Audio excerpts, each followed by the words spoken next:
welcome to Unity of Buffalo. Welcome to our Sunday morning service. Welcome to our viewers online, either live right now or watching later in the day or the week. So let's begin with prayer. Let's take a moment and get centered to know that we've come together today in the name of love, as we do every day, to call upon that power within us, to share it, to lift it up, to spread it around, to give it to ourselves and share it with others, and to just love whatever arises. Love is all there is, and so it is. Thank you, God. Amen. And if you'll join me, let's affirm together our invocation, the core foundational principle of unity together. There is only one presence and one power, living as the universe and as me, God the good of everything. And the blessing for our church is we affirm together each week our vision, our mission, our core values. Together, a world of love, peace, and abundance for all. And we help contribute to creating that by practicing the presence of God through prayer, education, service, creativity, and community, and living our core values, which includes being loving of ourselves, spiritually centered, inclusive, respectful, and compassionate, coming from our hearts. And so, one of the ways we want to do that too right now is to celebrate birthdays in the month of February. I realize some of the people are not too many of them a lot. But if your birthday is this month, or you want to stand up and represent, some of the people I know, a few people have said they couldn't be here for health reasons or other reasons. Well, let's just send a blessing. Anybody that, okay, well, let's send a blessing to all these friends whose birthday is in this month.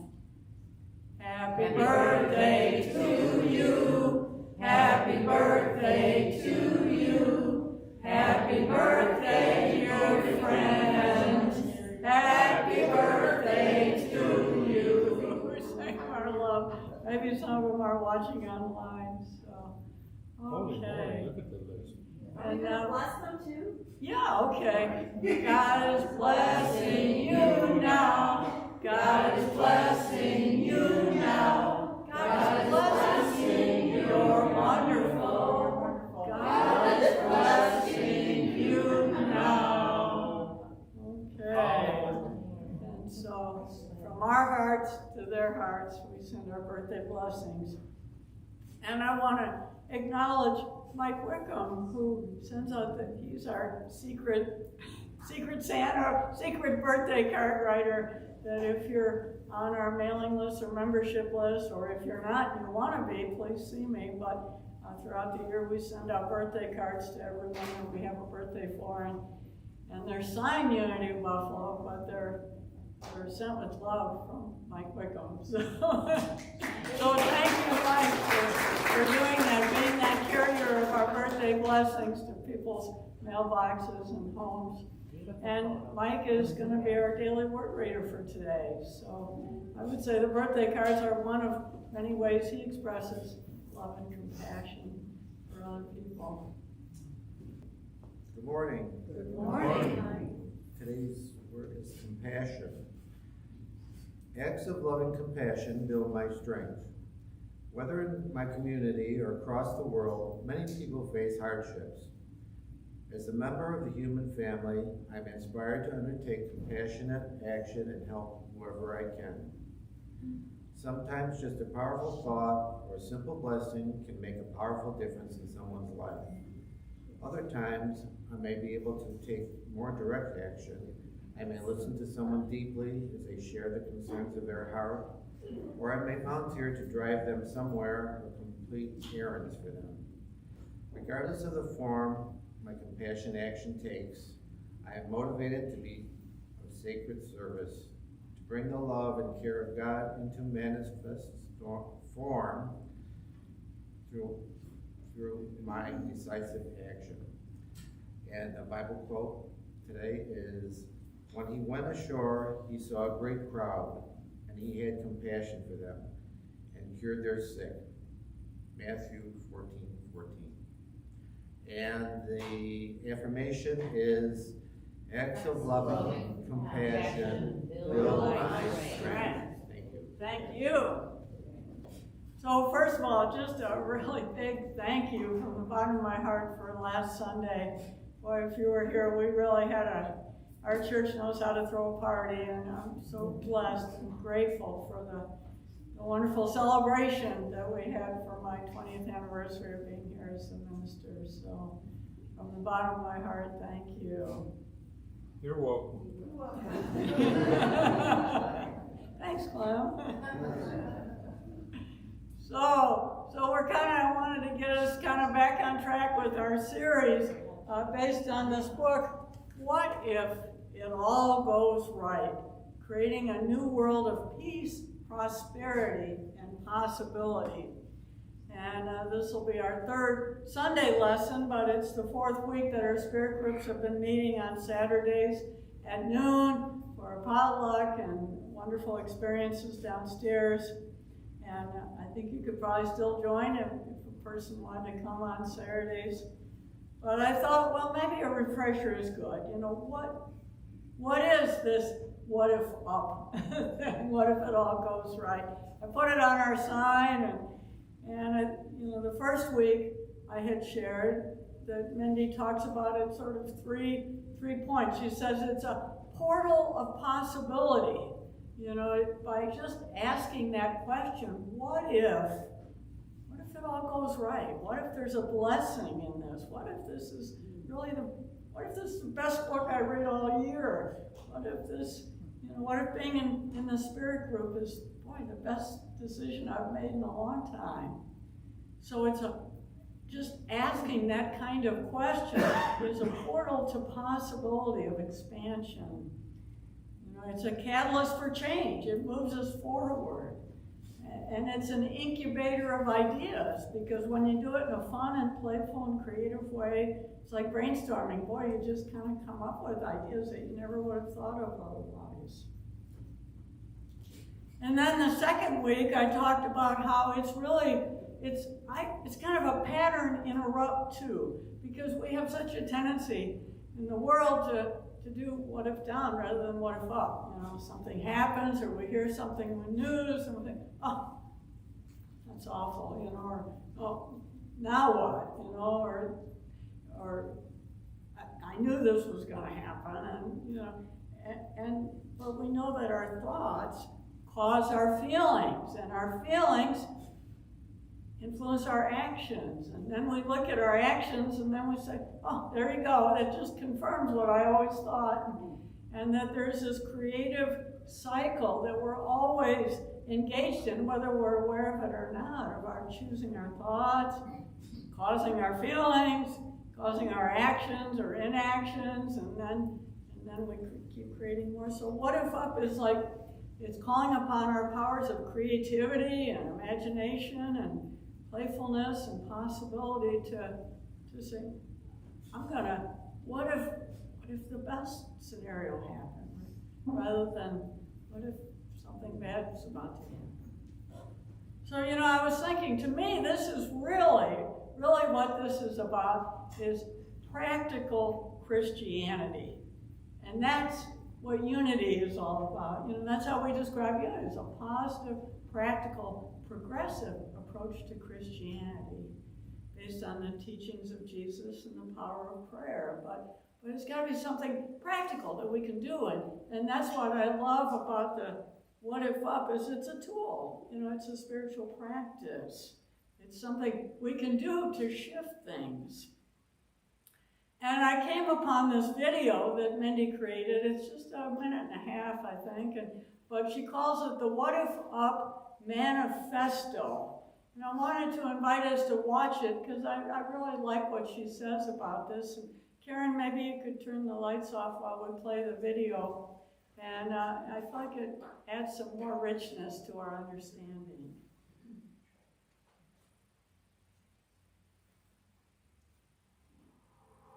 Hope. Hope is not woo-woo. Happiness is not fluff. Following your heart is not flaky. In a world of fear, divisiveness, and cynicism, those of us who have chosen to remain joyful, heart-centered, and optimistic about the future make this promise. We will not be waved off by our idealism or cast aside for dreaming impossible dreams. We will not diminish our joy nor sacrifice our ideals. As we bond together to ease the growing pains of humanity's evolution, we have come together in this moment in history to dream to invite others into the deliciousness of hope, and to unapologetically believe that something better is possible. I am a what-if-upper. I bring good ideas to life, and that's what it's about. So, who's in? Yeah, Karen, you can turn the light on now. So I thought, I'm all in on that one. You know, so she's saying what if up is about hope. It's about optimism. It's about believing something better is possible. And it's about raising our vibration, you know, happiness and joy. You know, we don't always feel that way, but we can feel that way a lot, and that helps us to enter that portal of possibility. So this week, the readings in the chapter are about love, or the readings in the book, the chapter particularly, is about love. And as I thought about it, that's one of our greatest superpowers. And we have a lot of superpowers. Maybe you didn't know you had superpowers. But as Paul said, faith, hope, and love. And the greatest of these is love. So today I want to help us learn how to use our most valuable superpower even more. And I get to start by telling you a story about a place that I really love. In fact, I'm even wearing my school colors today. I specifically. So it's a story about the University of Michigan, my alma mater. So I couldn't resist. I had to wear maize and blue. But, you know, I worked in the athletic department there for several years. And part of my job was to know the history of the athletic department and all the coaches and athletes that had gone before.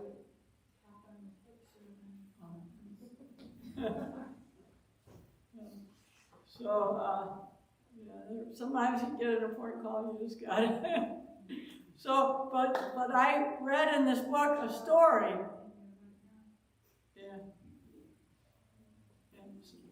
So maybe you could step out in the hallway or the office. Is somebody else talking? She's talking. Step out in the hallway. Susan, do you need some support right now? Or? Yeah. It's okay. Yeah. So anyway, in this chapter, I learned a story about a football coach at the University of Michigan that I thought I knew the history of everything that happened there, and there was a story that I hadn't heard. But the story is about Fielding Hurry Up Yost. His nickname was Hurry Up Yost. And back in 1901, Michigan didn't have a very good football team. They weren't doing very well, so apparently they fired their coach, and they hired this quiet, unassuming man named Fielding Yost. And in his first interview with the media, the press, back in 1905, he said, I'm just going to tell you two things, he said. He said, this team that I'm coaching now is going to go undefeated. And I can tell you the combined score with all the other opposing teams will be 49 points or less. And then he turned and walked out of the room. Well, when he went into the locker room, the players said, oh my God, you're crazy. You're going to, you just told the world that we're going to be undefeated, nobody's going to score against us. You're going to make us the laughing stock of college football. Oh. But he said to every player on the team, he said, you take off your uniform and your equipment right now and stack it over in the corner of this room. And he said, until you get the meaning of this one word that I'm going to write on the blackboard, you can't play on this team. And he walked over and he wrote one word on the blackboard. He said, when you really understand the meaning of that word, you can play on this team. So for the rest of the season, they went undefeated. They outscored their opponents 550 points to 0. They beat Stanford in the first Rose Bowl 49-0. He went on to be known as the point-a-minute team because they scored over 49 points in every game. For 5 years in a row, they were undefeated. And what was the one word in his locker room for a football team that he wrote that he said, you got to get this word? That word was love. Love. Fielding Yost began one of the biggest winning streaks ever in the history of football by telling his team they needed to stay grounded in love.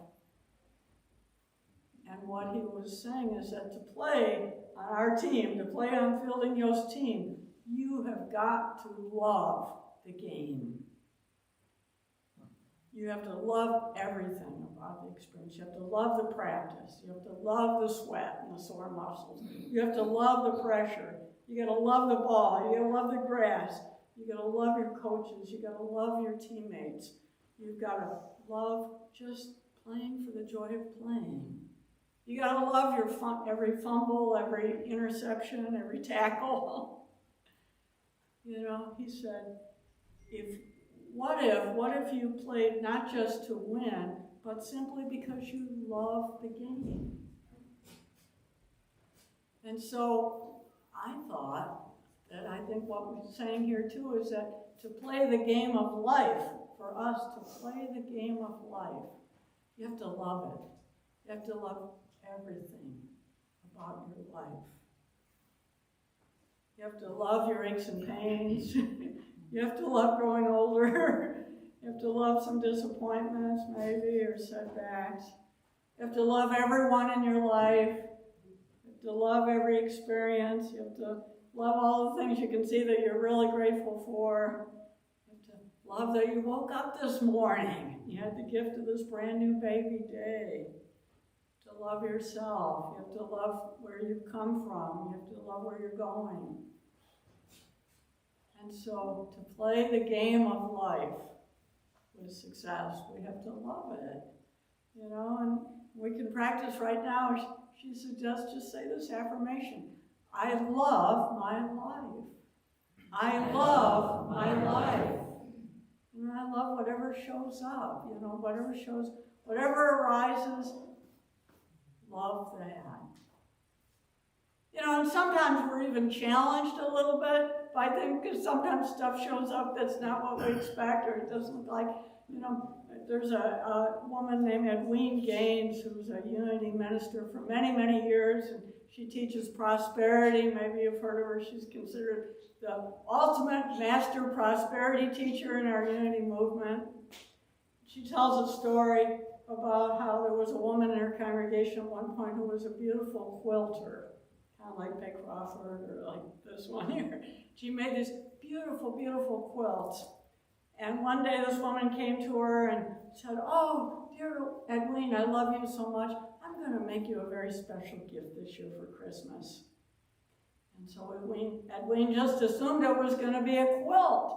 She kept thinking about, oh, wow, And over a course of 2 or 3 months, this woman kept coming back to Edwina and said, "Oh, I'm working on your gift, and it's coming along very nicely, and you're going to be really pleased with this." And Edwina kept imagining, "Oh, it must, a quilt." And she was starting to think about where in her house she would put this quilt when the woman gave it to her. And this went on for a few months. And then at one point, the woman called and said, it was a week before Christmas, and she said, "Oh, dear Reverend Edwina, my son is here from out of town, and he's got a flatbed truck. So this would be a really good time for us to bring your gift over to you." And Edwina thought, "Oh, that's strange. Why would she need a flatbed truck to bring me a quilt?" But she said, "Oh, okay, that's fine." And so they drive up with the flatbed truck, and she discovers the gift isn't a quilt at all. It's this big, huge piece of plywood, like 6 feet tall. And they get it out of the truck and bring it into her house. And it turns out what she's created is this big 6-foot portrait of a rooster, all made out of macaroni glued to the board.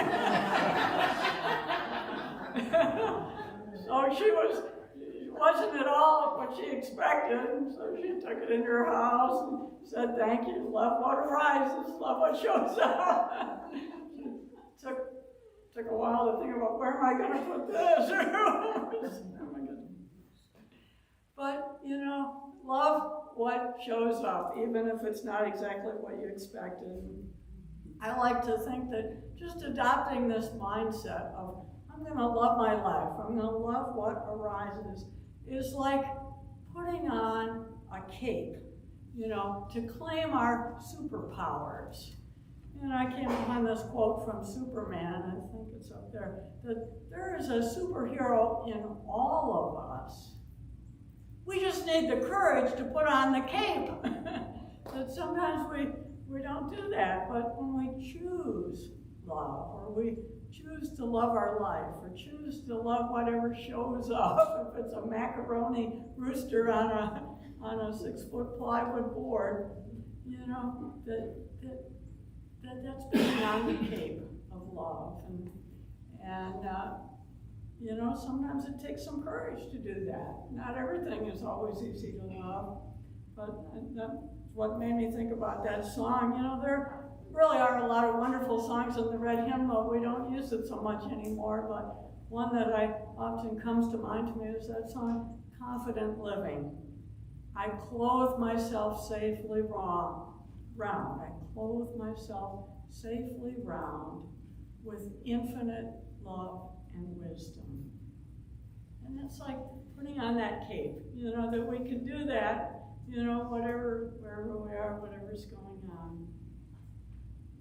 So to understand more about the nature of love, Mindy suggests that we can look at it in several different ways. We can understand the science of love, the art of love, the wisdom of love. There's many dimensions. And then I added the practice of love. That all of these ways are kind of ways, science, art, wisdom, they're ways that we have of knowing or experiencing the world or understanding things, and we need all of that to create a fuller picture. She talks about how science, that, Mary Beth talks about this a lot with HeartMath, but there's so many examples of ways that the transformational power of love, that it changes our body physiologically. That they've demonstrated that an individual, when you really focus, feelings of deep love or appreciation for something in your life or for yourself, that it can literally change the shape of a strand of DNA in your body. Thoughts of love change the cells in a glass of water, and our bodies are a high percentage of water, so we can literally change ourselves physiologically by thoughts, by feelings, by actions, by things we do, And I thought about a few years ago when I first saw this TED Talk by Amy Cuddy, and she's has been a lecturer at Harvard University, and she's a social psychologist. And she talked about body language and power poses. And this was another superhero. She did a whole talk about how when we stand like Wonder Woman, when you stand with your hips on your hands on your hips and power, that literally it changes your physiology.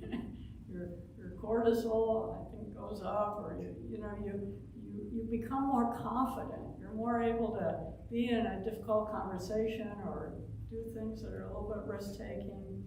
And in fact, I even had us do it one time, I think. You could stand up and do a Wonder Woman pose right now if you want, but to stand like Wonder Woman. She says that if you have to go into a job interview or have a difficult conversation or you're feeling a little nervous, so go in the bathroom, public bathroom, for 2 minutes, just 2 minutes, and do the Wonder Woman pose. And it will change your physiology, and you will be more confident. You'll be more clear. You'll be less intimidated by. So good, you guys got it. Okay. Thank you, Sister. You already know why the Cowboys do that in a shoot-off. Oh, yeah, Cowboys in a shootout too. But it's just an example of how postures, poses, physical movement, as well as focused thoughts and feelings affect the flow of energy in our lives and in our body. And, it's like, I always love that quote in the book, The Little Prince, where the author said, "It is only with the heart that we see rightly. What is essential is invisible to the eye." And so, we can't necessarily see what's going on physiologically in our bodies, but we can shift that energy, or you can't, love is one of those things. It's real. And when it's present, when you feel it in the presence of other people, and when it's not there. But it's not like a table, or it's real, but it's invisible at the same time. It's an energy. It's like the nature of God. So just asking what if up questions shifts that energy. What if the hardships I'm currently facing are really accelerating my journey to a better life? What if these pains and aches I'm having right now are leading me to make some changes in my life that are going to improve my quality of life in lots of ways? What if overcoming this challenge today is going to give me the compassion to be able to reach out and be there for some other people down the road that have had similar situations? What if hitting this bottom is really just the experience that I need to help me bounce back up to have a happier life? So all these things are just the science of love, and Bruce Lipton, who's a scientist, he says that science is showing us that we're slowly turning away, maybe hopefully not as slowly as he says, away from that Darwinian notion that it's about survival of the fittest, and we're stepping into a new credo, survival of the most loving. That's how we thrive. So there's the science of love, and then there's the art of love, and I like to think that, there's a reason why Jesus said, "Let the little children come to me." Because he knew that little children, that they're closer to that innate wisdom that we all have within us, that they still can remember all of it. And sometimes as we get older, we've forgotten a lot of stuff that we need to be reminded of. And she had an experience like that she describes with a couple of her nephews who were very young, when they were just finally getting to the age where they were understanding this concept of gift giving. And she noticed one of her nephews at Christmas, he had some presents to open. And every present that he opened, everything, he said, "Wow, thank you! I love it! It's just what I wanted!" Even when he had no idea what the gift was or what it was, what he was supposed to do with it, he'd never seen it before. But every package, he kept saying that over, "Thank you! I love it! It's just what I wanted!" You know? And she thought, oh, yeah, wouldn't it be great if we could all say that every time? You know, when something expected or unexpected, somebody brings you a 6-foot flat plywood board with a macaroni rooster on it or something. "Thank you! Oh, I love it! It's just what I always wanted."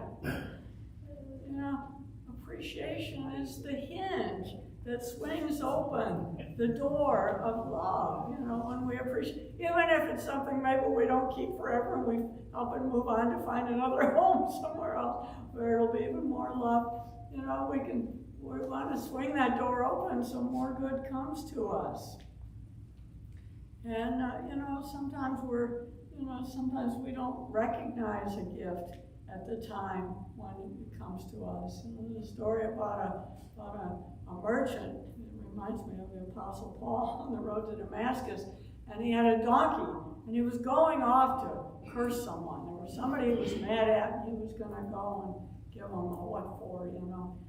And suddenly the donkey just stopped in the middle of the road, stopped in his tracks. And he was getting all mad at that donkey and kicking it and beating it. And the donkey cried out, you know, "Oh, haven't I served you faithfully all these years? Why are you beating me?" And then an angel appears and says, "Why are you beating that donkey? That donkey saved your life. If you had carried on with your mission to be angry with that person, you would have been killed. Even the donkey can see that I have been standing here in the middle of the road blocking your path the whole time. But you couldn't see the angel." And then the man fell to his knees and he said, "Thank you for your stubbornness. I love you. It's just what I wanted, just what I needed." But I think about Paul on the road to Damascus. You know, he was out to get all the followers of Jesus. He was going to, you know, persecute them, and tell them they were all wrong. And what happens? You know, he gets struck by this light, gets blinded, he gets knocked off his feet, he gets, you know, falls to the ground and stopped in his tracks. And he's mad, and Jesus appears, "Why do you do this to me?" You know, but that was the blessing in disguise. And Jesus said, "Get up, go into the city and wait." And of course, he's blinded, he can't see.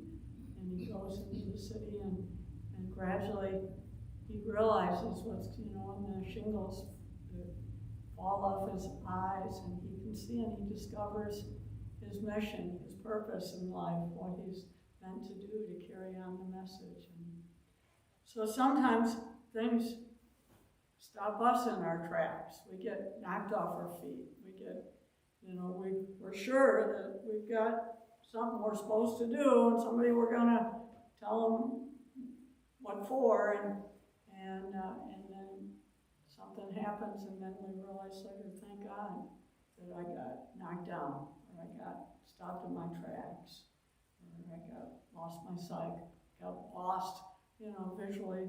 Losing your sight just means you can't see for a while. Maybe not physically see, but you're confused for a while until you move forward. So sometimes we have to let go of our attachments to things. And I like what she said, that letting go, you know, let means allowing. It's not make, you know, it's important to note in Genesis, it said, "Let there be light," not make the light, not force it to happen. Allow it, letting go, being patient with, you know, with what takes time. So we've talked about the science of love, the art of love, and then the wisdom of love. The wisdom of love, to me, is kind of understanding that our heart and our mind are intimately connected. And when we lose that connection, our emotional well-being suffers. You know, I was thinking about this story I heard that, you know, every day, really, I think the world is dragging our hand, trying to grab hold of our hand. This is important. No, this is important. This is important. You should be worried about this. You should be worried about that. You should be thinking about this. And every day, our job is to yank back our hands from the world, put it on our heart, and say, no, this is what's important. Otherwise, the world keeps pulling us. You should be thinking about this. You need to worry about it. No, this is what's important. And so the wisdom of love is making the choice to consciously bring love into any situation, to declare, you know, today, every day, I love my life. And even to love the questions. You know, sometimes we kind of, you know, I always love this quote from Rainer Marie Rilke, you know, because she says, be patient toward all that is unsolved in your heart. And try to love the questions themselves.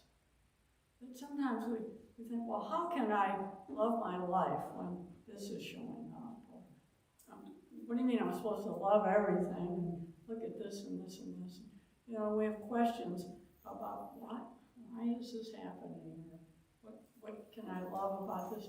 But to just be in the question, to love the question enough that something will emerge. I came upon this story about a man who lived during the Russian Revolution, and immediately before and after, and they said it's like one of the worst horrific times in the history of humanity. And so obviously he experienced some terribly, terribly harsh things, and he could have every reason in the world to hate. But he said, the thing I remember most about those days is love. He said, the thing I remember, and you could think, oh my God, how could he possibly say that? And he describes an incident when he was a child, and he was walking through the snow to get to school, and he had these old worn boots, and you could see his toes through the holes in his boots. And there was a teacher, a very gaunt, tall man, who noticed that his boots had all these holes in them. And the teacher really had no reason to take any special interest in this boy, but he went to his closet and he pulled out his second pair of boots and he gave them to the boy. He said, here, you need these. And the boy said, well, now what will you wear? And the teacher said, well, why should I have 2 pair of boots when you don't have any? And so he said he always remembered that compassionate gesture, you could say. His name is Bertram Sorokin, and he was the founder of a center at Harvard for creative altruism. And he said, and this to me is an expression of the wisdom of love, he said, someday, perhaps soon, humankind will learn what individuals have always known, that love is the only true creative force in the world. And so he said, because of that one incident that happened and that teacher giving him his second pair of boots, that he lived his whole life believing that there was hope for the world. And he developed his career and became a professor and founded an institute at Harvard based on spreading love and compassion. So I feel like we're back to where we started. The beginning of my lesson today, where What If Up is based on hope and optimism and believing that something better is always possible. And using, consciously using our superpower of love to raise our vibration, our thoughts, our feelings, gratitude, so that we can consciously bring love to our current situation and launch into new creative cycles that produce more of what we want to see, more love. So I want to teach us now, we've talked about the science of love, the art of love, the wisdom of love. I want to just teach us a little thing on the practice of love that we can practice during our meditation. I came upon this book recently called The Power of Awe, and it's a simple little approach to mindfulness meditation. And AWE, A stands for attention, wait, exhale, and expand. And this is, you can do this in 1 minute. You can do it in 30 seconds, standing in line in a grocery store, or in a car, or doing dishes. But the idea is to just look around and find something that you can give your attention to. It could be another person, a stranger, it could be an object in the room, it could be your hands, or something about yourself. And just bring your full attention to that. And inhale. And pause and wait a minute. You know, if it's something in nature, or trees, or a cloud moving, just notice with all your senses, your hearing, your sight, sensing, your touching. And then just exhale and feel a sense of expansion. So let's just do that for a moment. I just invite you to look around the room, and, or like I say, it just might, something that gives you a sense of awe. You know, of the 7.7 billion people on the planet, we're here with each other right now. Isn't that a moment of awe or wonder? Just everything that works, the music, the sound, the vibration that comes from Sheila's guitar. Just think, hear the sound or feel it. Enjoy the beauty of it. And inhale, feel the awe. And then exhale and just have a sense of expansion. How that appreciation and awe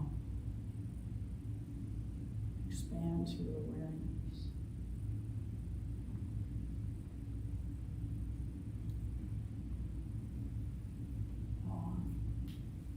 Is another way of, I think, being in love, experiencing love. So now Sheila is going to lead us with a song, I Have Faith, and then we'll take some time for meditation.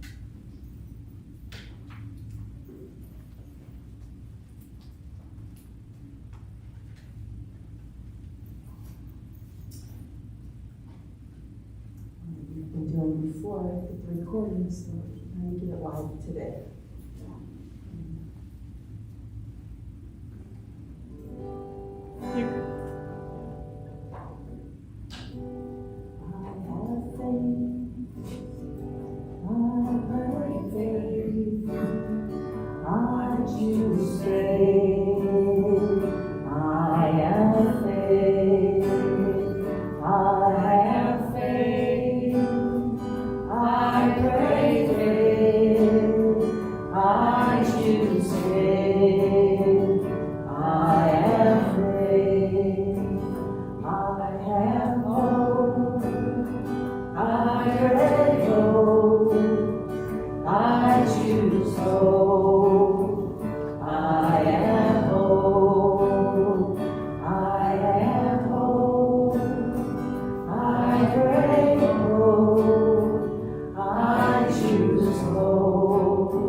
are loved.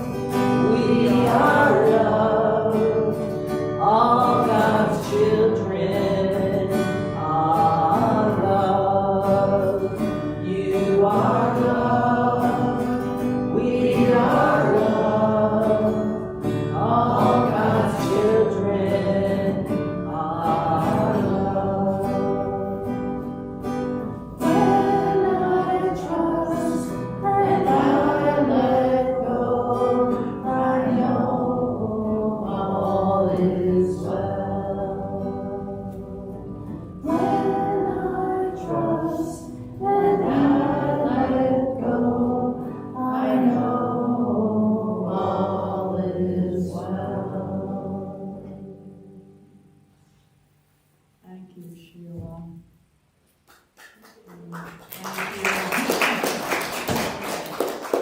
And so I invite you to gently close your eyes now. Oh, and take a few deep breaths. And with each inhale, to know that you are loved.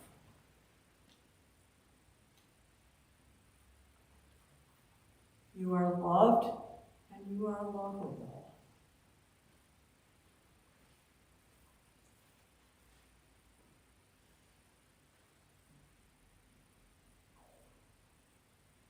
And so we bring a great appreciation and sense of awe to this very moment.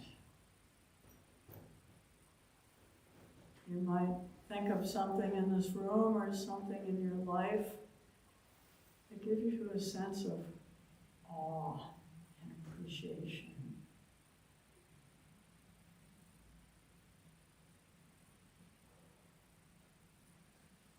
And feel the presence of that experience.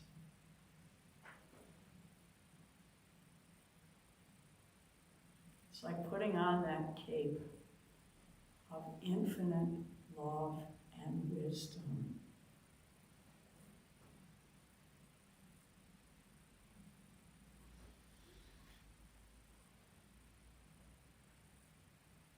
We are the superhero in our own lives.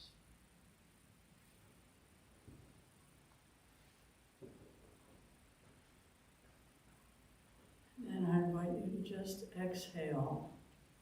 Feel a sense of expansion.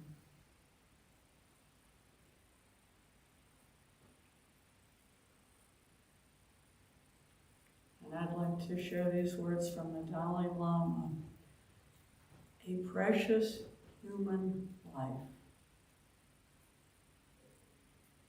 Every day, think as you wake up. Today, I am fortunate to have woken up.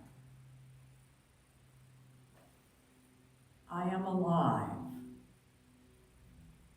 I have a precious human life.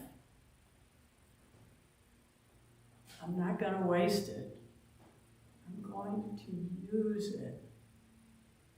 All of my energies to develop myself, to expand my heart out to others, to achieve enlightenment for the benefit of all beings.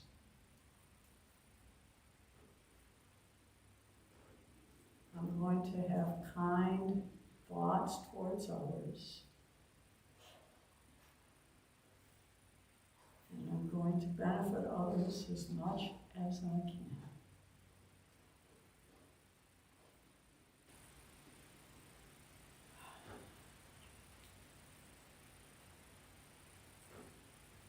The gift of a precious human life and this moment in time.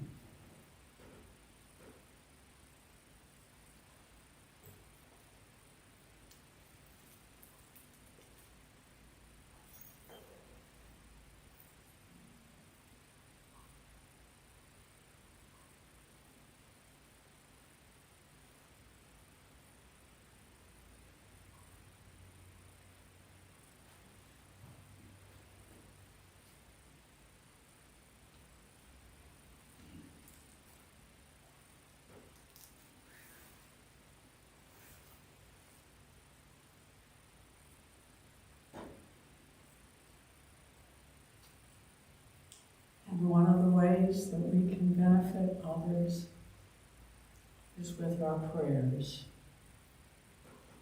Today we're continuing to hold in prayer Michelle, Millie, Mary, Julie, Bob, Carol, Joyce, Christopher, Xerio's mother and family, and Mary Beth with her Aunt Pat. Harriet, will you lead us in prayer? Okay, let's take a few deep cleansing breaths. Breathing in God's light and God's love. And exhaling any fears or concerns or anything that could keep you from the here and the now. Now center yourself in your heart center and allow these words to be words coming from deep within your heart. Loving Father, Mother God, I know that you truly are love. And love is what most matters in my life. And as I center myself in my heart, I listen to you. You give me all the answers to what I need and to help me grow. I am so grateful, even for all the obstacles in my life, for these have led me to true growth and appreciation of what I have. I know, God, with faith in you, imagination, and enthusiasm, there is nothing that we cannot do or achieve together. And with you, all is well. As I do my best in life and work at it, the best of my capability, I know that I can let go and allow you to help me do the work and achieve all that I need. And I know, God, that you are with each and every one of my loved ones and dear ones. You are blessing them, caring for them, and loving them. And I am so grateful that with you, God, all things are possible. Thank you, God. Amen.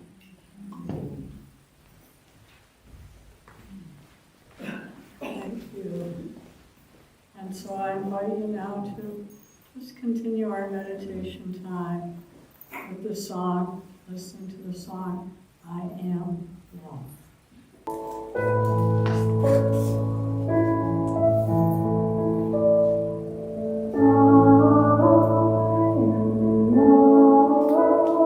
I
So let's tap our hearts. Just affirm together, I am love.